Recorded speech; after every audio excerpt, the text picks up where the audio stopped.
La revue de presse avec Natacha Polony. Bonjour Natacha. Bonjour Thomas, bonjour Julie et bonjour à tous. Ce matin, une de vos journaux, il y a des visages qui défilent. Celui de Serge Lazarevitch, bien sûr, en une de Ouest France. Otage, le soulagement et des interrogations. Celui du ministre de l'économie aussi. Les Échos, loi Macron, le va-tout réformiste de l'exécutif. Sud-Ouest, loi Macron, ça coince. Et le Figaro, le PS se déchire sur une mini-réforme.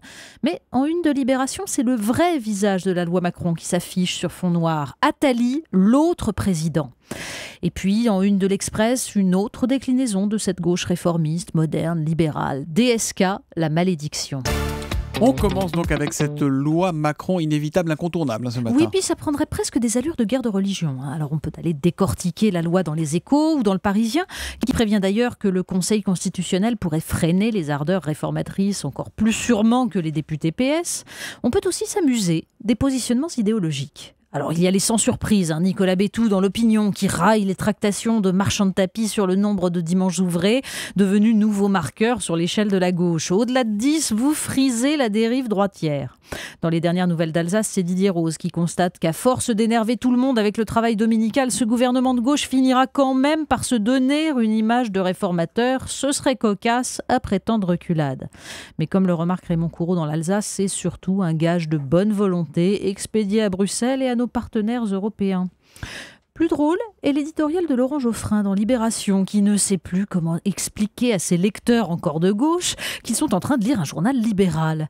Si l'on accepte l'affaire du travail du dimanche, contestable dans ses présupposés et dans ses conséquences, écrit-il, il s'agit pour le reste de rationaliser l'économie au profit de tout le monde. Mais le patron de Libération est à l'image de tous ces héritiers de la deuxième gauche qui communient dans la vénération de Michel Rocard et Jacques Delors. Et le portrait que livre le journal de Jacques Attali, l'homme qui murmure à l'oreille des présidents, est finalement le plus formidable décryptage de l'histoire politique récente. Jacques Attali, celui qui fit entrer François Hollande comme conseiller à l'Élysée, celui qui dirigea pour Nicolas Sarkozy la commission pour la libération de la croissance et dont le rapporteur Emmanuel Macron s'apprête à faire passer l'essentiel. Sous Sarkozy, par exemple, l'autorisation pour la grande distribution d'ouvrir des petites surfaces dans les centres-villes, la mort donc des derniers commerces de proximité. Et sous Hollande et Macron, la vente des aéroports aux intérêts privés pour quelques millions d'euros.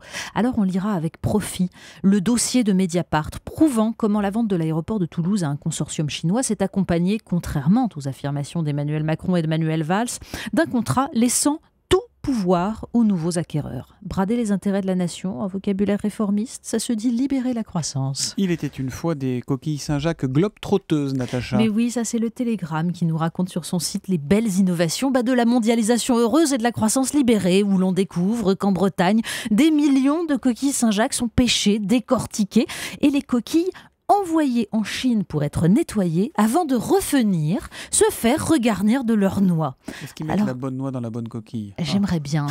On va faire de la traçabilité. Mais si vous avez besoin quand même de soigner un peu le vertige que vous ressentez à la lecture de cette information, alors vous lisez dans l'Express la superbe interview de Vandana Shiva. Cette femme, docteur en physique et diplômée en philosophie, reprend le flambeau de la désobéissance civile de Gandhi pour défendre les petits fermiers indiens et lutter contre le brevetage du vivant. Elle a gagné face à Coca-Cola, venue produire dans le sud de l'Inde 561 000 litres de soda par jour en pompant la nappe phréatique. Puisqu'on le précise, il faut 3,8 litres d'eau pour faire un litre de coca. Vous imaginez le désastre. Elle se bat pour la liberté des paysans partout dans le monde de produire leurs propres semences comme ils le font depuis des millénaires.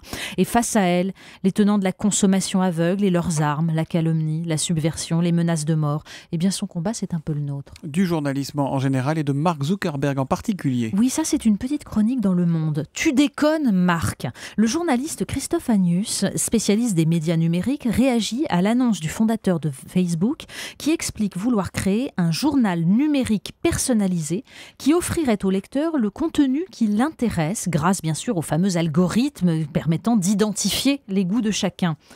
Ce ne sera jamais un journal, répond Christophe Agnus, c'est-à-dire cet outil démocratique dont le but est justement de confronter le lecteur à autre chose que ses goûts et ses convictions et non pas de le renforcer dans son être du moment.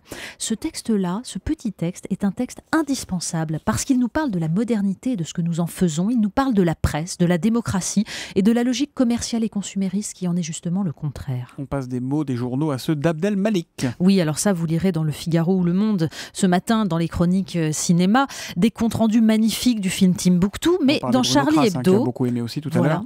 Mais dans Charlie Hebdo, il est question du film d'Abdel Malik, qu'Allah bénisse la France. J'ai été sidéré, avoue Bernard Maris, d'entendre un fils d'immigré remercier la France, la République et l'école républicaine laïque, gratuite et obligatoire. Alors Bernard Maris évoque dans son article, évoque en parallèle les prières des Juifs qui remercient eux aussi la République. Et puis il rappelle la phrase de l'attaché militaire allemand à Clémenceau après l'affaire Dreyfus. C'est bien les Français ça, nous on l'aurait condamné puis tué et basta. Alors merci Abdel Malik de remercier la France.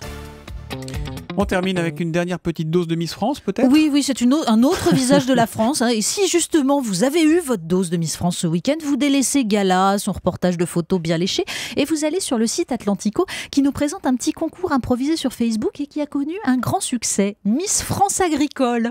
Alors la gagnante, il faut aller voir les photos évidemment, la gagnante Émilie est charmante, très jolie, et elle est ravie d'avoir gagné un sécateur pour tailler ses vignes. Alors pour Miss Monde, moi je propose Vandana Shiva, parce que Émilie et Vandana Shiva, à elles deux, répondent à Jacques Attali, à Mark Zuckerberg, à Coca-Cola, à Monsanto, à tout le monde. Et on attend que Jean-Marc Morandini reçoive Miss France Agricole, évidemment. Mais la on attend avec presse impatience. De Natacha Polony tous les matins à 8h30 sur Europe 1. Merci, à demain Natacha. À demain.